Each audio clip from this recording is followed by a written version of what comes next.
Bonjour, bonjour. Alors on se retrouve pour cette dernière vidéo de l'année, cette dernière chronique littéraire. On va parler d'un sujet que j'aborde pas souvent, mais j'en lis quand même. C'est de la bande dessinée. Mais là on est sur du comics américain, en fait. Donc je vais vous parler d'une bande dessinée un peu particulière.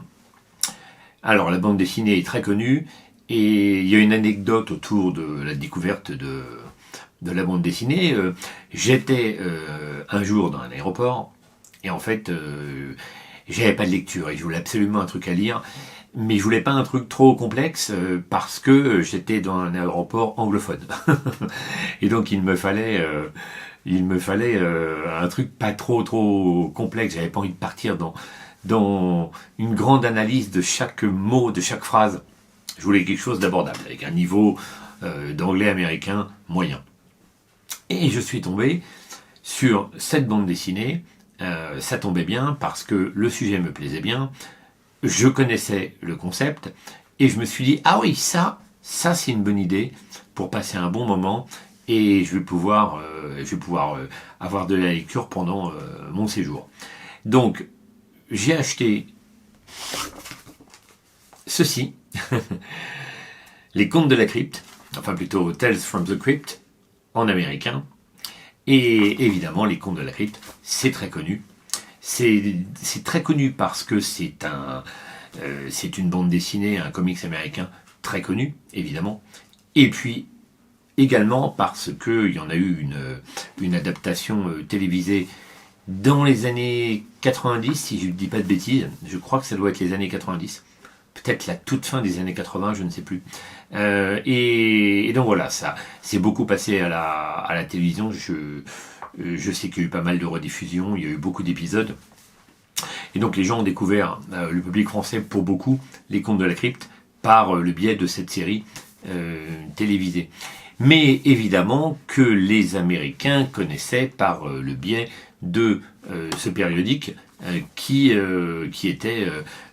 eu beaucoup de succès, qui était très connu dans les années 50. Donc là, en fait, j'ai une compilation. Il y a, je ne sais plus combien d'histoires, parce que ça n'est pas précisé à l'arrière, mais il y a beaucoup d'histoires à l'intérieur. Il doit y en avoir une quinzaine, je crois, à peu près. Et elles sont étalées, enfin plutôt ce sont des nouvelles des années 50. Parce qu'évidemment, cette publication date des années 50, de 1950 à 1955. C'est à cette époque-là précise qu'a été publié ces périodiques des Contes de la Crypte. Et en fait, les durées de vie n'a pas été très longue. 50-55, c'est vraiment court finalement pour un magazine qui était destiné aux adolescents, les adultes, les jeunes adultes. Le lisait aussi, mais c'était surtout adolescent. Un magazine qui avait beaucoup de succès auprès des ados, qui cassait un peu les codes rigides américains des années 50. Et donc ça leur plaisait beaucoup. Ça marchait très bien, Les Contes de la Crypte. Et puis est passé par là un coup de morale américaine avec un code, le Comics Code, qui est un peu l'équivalent du code Hays pour le cinéma américain. Sauf que le code Hays, il est bien antérieur, c'est les années 30. Je sais pas si c'est 31-32, je m'en souviens plus. Et le Comics Code, ça date, si je me souviens bien, de 1948.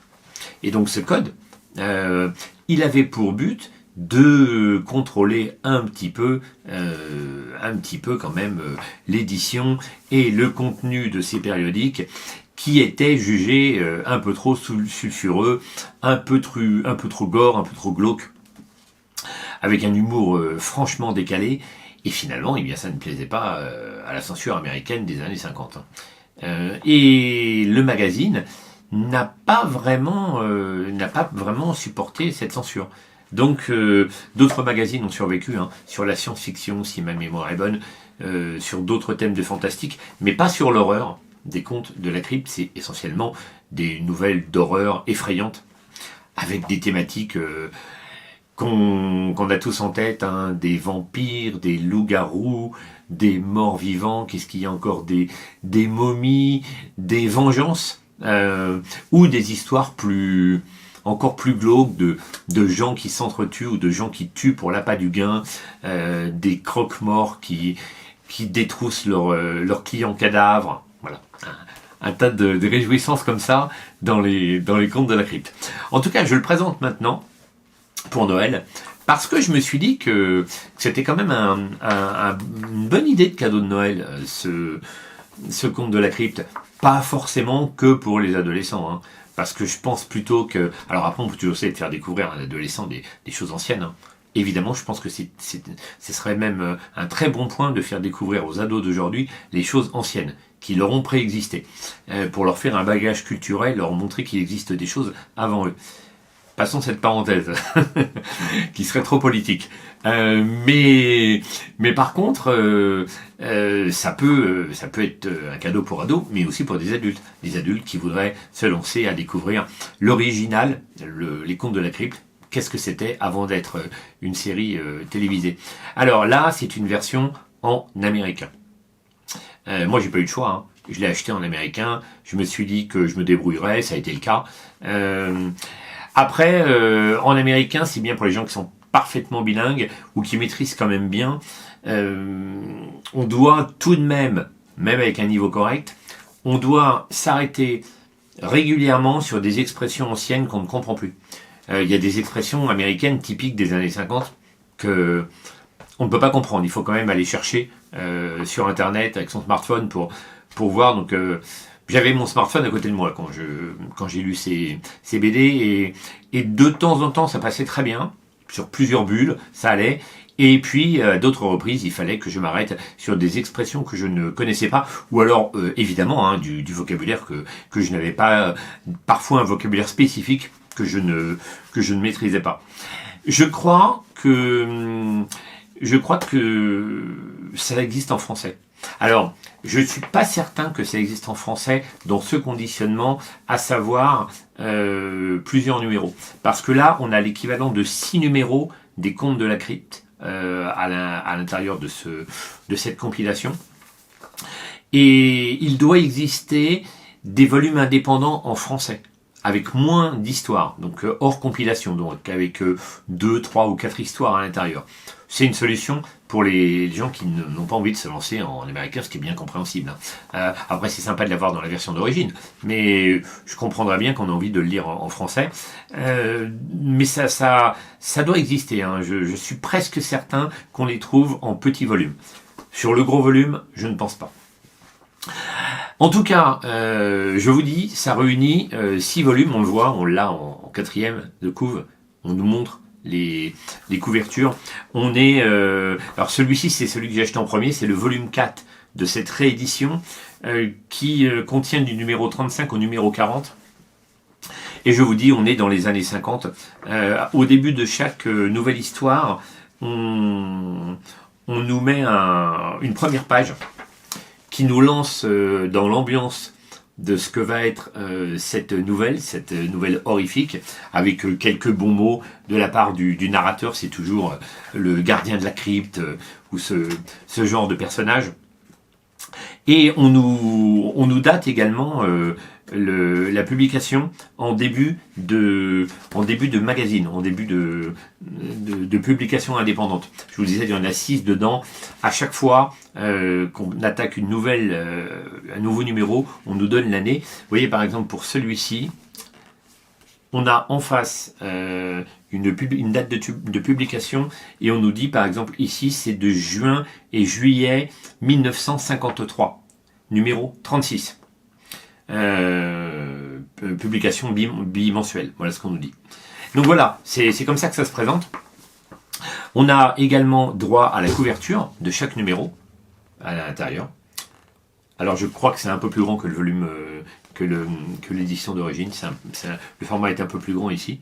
Donc voilà, on l'a ici, la numéro 36, juin-juillet, c'est sur la couverture et c'est écrit après en rappel en bas de publication. Alors là c'est intéressant parce que je m'arrête justement sur quelque chose où il y a mentionné que c'est une adaptation de Ray Bradbury, le fameux, hein, très connu auteur de science-fiction. Et donc pour cette première nouvelle, avec un chauffeur de taxi vampire, on est sur une inspiration de Bradbury. Et ça va arriver souvent dans les contes de la crypte. On va avoir de l'adaptation de Bradbury, on va avoir de l'adaptation de Edgar Allan Poe, on va avoir de l'adaptation de Lovecraft, pourquoi pas, et d'autres grands noms du fantastique et de la science-fiction. Même si là on est plus sur du fantastique que de la science-fiction. Hein. Et on va avoir souvent des adaptations. Évidemment, on n'est pas dans de l'adaptation stricto sensu. Hein. On s'arrange dans les contes de la crypte.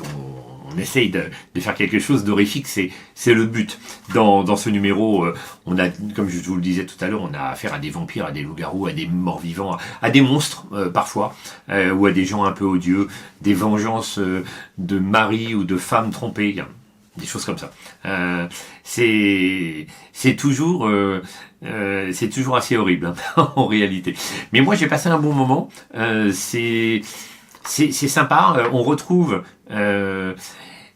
une patte qui n'existe plus en réalité. Évidemment, c'est normal. On est dans les années 50. Donc il y a un côté désuet à lire ces contes de la crypte parce que même si les histoires sont horrifiques, on a vu pire depuis. Bien pire. Il suffit de voir ce qui était devenu Walking Dead à un moment donné où c'était extrêmement glauque. Eh bien, on est habitué depuis longtemps à ce genre d'horreur. Dans les années 50, on l'était beaucoup moins. Donc, il faut quand même faire une sorte d'effort, de voyage dans le temps mental, en se projetant dans le passé et en se mettant en condition, en disant je fais un reset et je repars en 1950 et je vois ce que pouvait être l'horreur en 1950 et comment ça pouvait impressionner ou plaire à un adolescent ou à un jeune adulte de ces années-là. On a un bonus qui est intéressant dans cette version américaine. Alors pour le coup, je ne sais pas si c'est présent dans les versions dont je vous parlais tout à l'heure qui réunissent un numéro à chaque fois. On a des commentaires d'un éditeur, en fait de l'éditeur qui s'appelle Russ Cochrane. Il est mentionné sur la couverture. Et ce Russ Cochrane, en fait, il a été responsable, de la réédition des contes de la crypte, qui avait totalement été oublié, en tout cas qui avait disparu des publications après les années 50, comme je vous le disais tout à l'heure.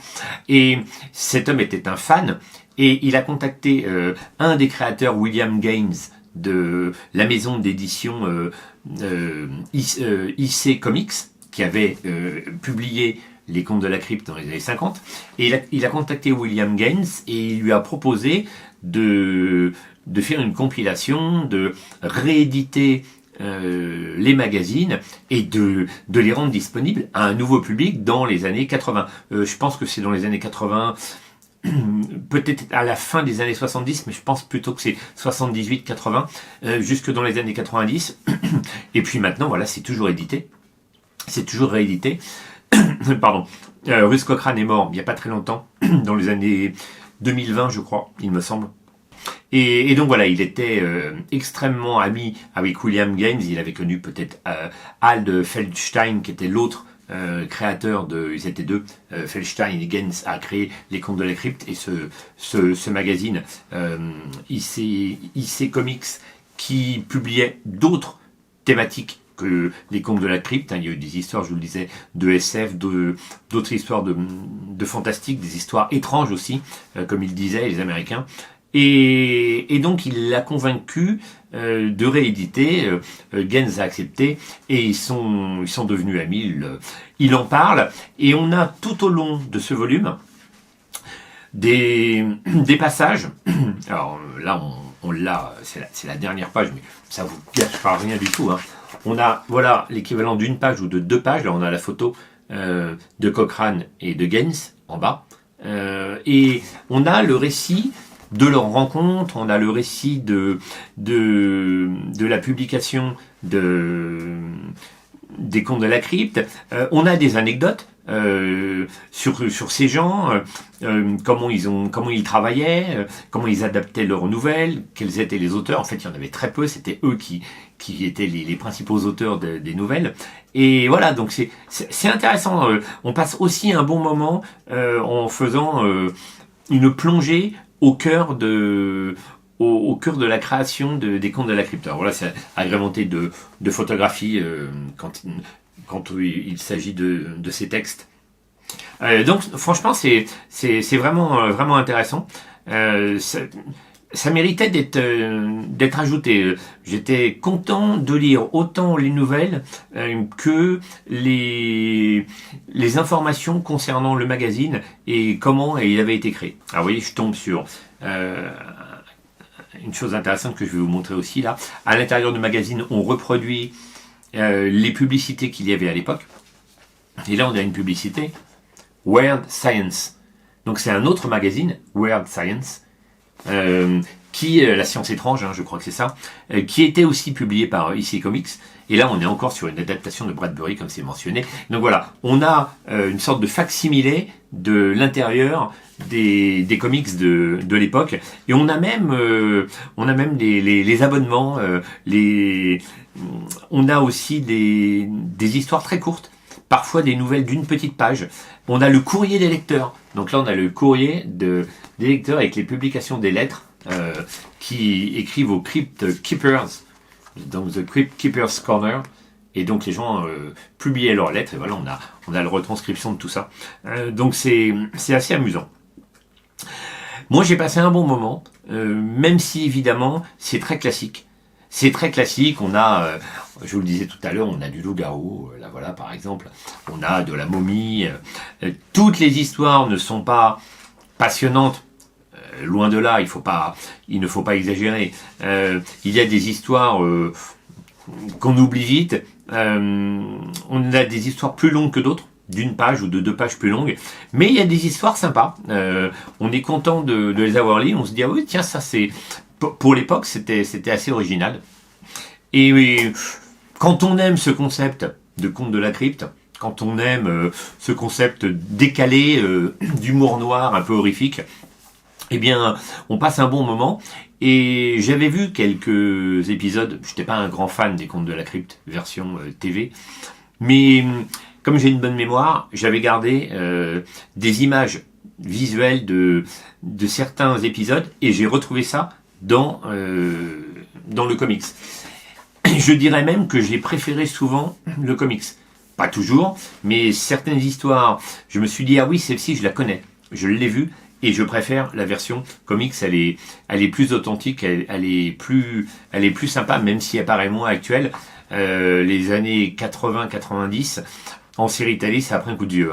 Donc quand on revoit un épisode des Contes de la Crypte, j'en ai revu 2 ou 3, justement après avoir lu cette compilation pour me faire un comparatif et je me suis dit ah oui quand même ça a pris un sacré coup de vieux. Mais en tout cas voilà, j'étais franchement content de découvrir ça. J'avais même pas pensé que ça puisse être réédité d'ailleurs, j'avais pas suivi et ça m'a tellement plu, je mets des guillemets mais quand même ça m'a quand même plu, que j'ai acheté un autre volume en fait. J'ai trouvé le volume 1 des archives, parce que là donc c'est publié sous le nom de The EC Archives, et donc on a l'intégralité de toutes les publications bimensuelles des Contes de la Crypte, donc ça c'était le volume 4 et moi je me suis acheté le volume 1 que je n'ai pas encore lu, je l'ai pris en américain. Sans doute que je n'ai pas trouvé l'intégrale en français et je préférais avoir l'intégrale parce que je voulais les commentaires intérieurs comme je vous le disais. Ça m'intéressait bien d'avoir tous les commentaires, les textes inédits pour en savoir plus sur ce monde de l'édition, le monde du comics, les États-Unis des années 50, voilà, tout ça m'intéressait. Donc du coup, je me suis dit allez, je prends un deuxième numéro. En tout cas, écoutez, franchement, on passe quand même un bon moment. Comme je vous le disais, si on est tenté par ce côté humour noir, horrifique, les monstres classiques, fantastiques, des Contes de la Crypte, d'histoires de vengeance, tout ça, eh bien c'est bien sympa. On passe un bon moment et je pense que oui, ça peut faire un bon cadeau de Noël pour quelqu'un qui serait tenté par ce genre de choses. N'hésitez pas, écoutez, regardez si vous le voyez en français. Je mettrai une couverture si jamais c'est édité en français. Je pense que oui, j'en suis presque certain. Je l'incrusterai pour que vous puissiez le trouver facilement. Là, on est sur un éditeur américain. Ça coûtait $19,99 tout de même. On est chez Dark Horse, un éditeur connu. Je crois bien que Dark Horse publie en français. Et si ma mémoire est bonne, il me semble avoir vu des comics édités chez Dark Horse. Donc voilà, moi je ne peux que vous le conseiller. C'est une bonne découverte. C'était un bon moment, et même si c'est pas très Noël dans l'esprit, en tout cas ça peut faire un cadeau. J'aurais bien aimé qu'il y ait une histoire de Père Noël vengeur ou de choses comme ça pour vous la présenter en particulier, mais il n'y en avait pas. Il n'y a pas d'histoire qui se rapporte à Noël dans ce magazine. Je vous dis juste un mot de plus sur... je vous ai pas beaucoup montré, mais je vais en incruster sur le style graphique. Donc on est sur ce style de comics assez classique. C'est assez efficace en fait. C'est bien fait. On reconnaît bien les personnages. Le coup de crayon est juste. Parce que c'est vrai que parfois on peut se dire non, ça a peut-être été bâclé sur le coup de crayon, sur l'identification des visages. Non, le crayon est juste, c'est bien dessiné, et en plus de ça, c'est bien rythmé. Moi, je me plains souvent quand je parcours des BD, je lis pratiquement aucun comics américain, mais de la BD franco-belge, j'en ai lu beaucoup, et je continue à en lire de temps en temps. Et souvent je râle en me disant mais il n'y a vraiment pas assez de texte. Il y a des gens qui adorent les BD pour l'image, pour l'efficacité des bulles, pour l'action. Moi j'aime vraiment, je suis attaché à ce qu'il y ait du texte dans de la BD. Et là je n'étais pas déçu. Il y a vraiment beaucoup de texte à l'intérieur des Contes de la Crypte. On m'aurait demandé, j'aurais imaginé qu'il y en avait beaucoup moins que ça, mais vous voyez, j'ai pas pris. Là je change encore de page. Je l'ai fait au hasard. Et il y a vraiment du texte. Donc on a vraiment de quoi lire. Vous voyez, là encore une autre. On ne nous arnaque pas du tout sur le texte. Je pense même qu'il y en a sûrement plus que ce qui se fait maintenant dans les comics américains. J'en ai vu un il n'y a pas très longtemps. Vous voyez, c'est encore bourré de texte. Et ça c'est sympa. En tout cas, moi, c'est ce que j'apprécie. Donc voilà, vous aurez une petite idée de l'intérieur. Oui, les couvertures sont vraiment toujours sympathiques.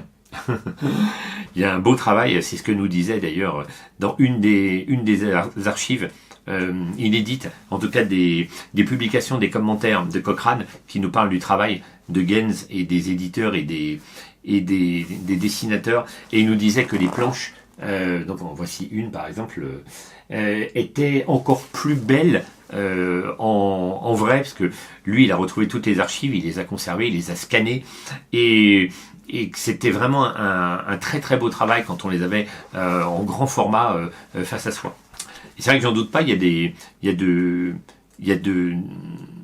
a un beau travail, il y a un beaucoup de crayons, pardon, je trouvais pas le mot.